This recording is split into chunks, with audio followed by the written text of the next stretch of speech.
13 अक्टूबर 2024 को एक information social media के जरिए तमाम सोशल मीडिया इन्फ्लुएंसर्स तक फैलती है कि पंजाब ग्रुप ऑफ कॉलेजेस के कैंपस नंबर 10 के अंदर, जो कि गुलबर्ग कैंपस कहलाता है, एक रेप हुआ है किसी बच्ची के साथ। सोशल मीडिया इन्फ्लुएंसर, एक वकील और एक आम इंसान होने के नाते मैंने ये मुनासिब समझा बाकी तमाम सोशल मीडिया इन्फ्लुएंसर्स की तरह कि मैं उस बच्ची की आवाज बन सकूं। मैंने हुक्मराने वाला से गुजारिश की कि अगर ऐसा कोई भी रेप हुआ है तो आप मुजरमान को कैफरे किरदार करें, उनको सजा दें, उनके ऊपर पर्चे हों और विक्टिम के साथ पूरी रियासत खड़ी हो जाए।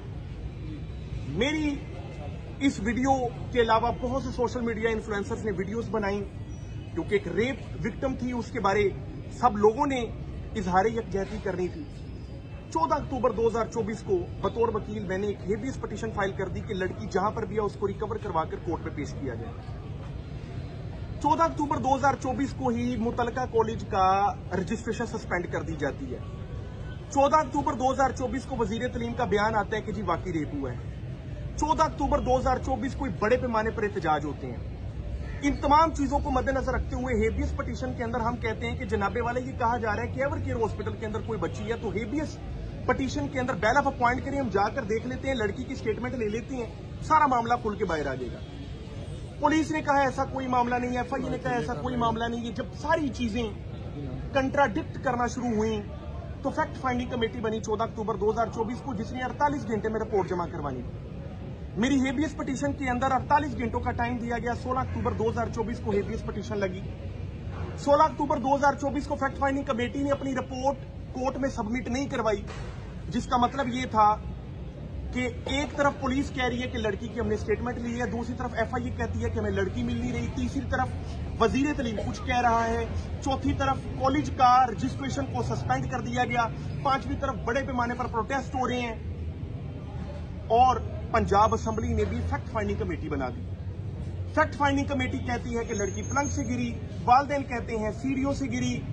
ये इतने शकूक व शुबहात थे कि मैंने बतौर वकील ये मुनासिब समझा कि एक स्टेटमेंट अगर लड़की की कोर्ट में आ जाएगी तो ये सारे मामला क्लियर हो जाएंगे। 16 अक्टूबर 2024 को जब स्टेटमेंट ना आई तो एसएचओ को सालतन तलब किया गया 18 अक्टूबर 2024 के लिए, और 18 अक्टूबर 2024 को जब हम कोर्ट में गए तो ना एसएचओ आया ना रिपोर्ट आई।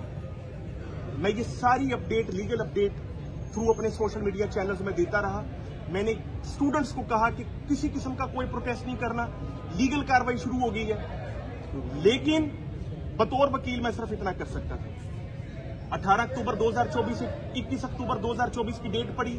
मेन जज छुट्टी पे, ड्यूटी जज के पास में पेश हुआ। मैंने कहा जनाब अगर ये विक्टिम है और पुलिस कहती है हमने स्टेटमेंट ली है तो उसकी कोर्ट में बुलाकर स्टेटमेंट ले लें या बैल ऑफ अपॉइंट करें, लड़की के घर जाकर लड़की की statement in the presence of the council statement record हो जाए। मेरे लोकस स्टैंडाई पर सवाल उठे, मेरी 491 की जो qualifications of the essentials of the sections हैं उस पर सवाल उठे, उन सब का सेटिस्फैक्ट्री आंसर दिया। 23 अक्टूबर यानी कल 2024 की डेट पड़ी। इससे पहले कि लड़की को रिकवर करवाकर कोर्ट में बुलाया जाता, मुझे कल रात मेरे दफ्तर से अरेस्ट करने की अफवाह मेरे कानों तक पहुंच गई।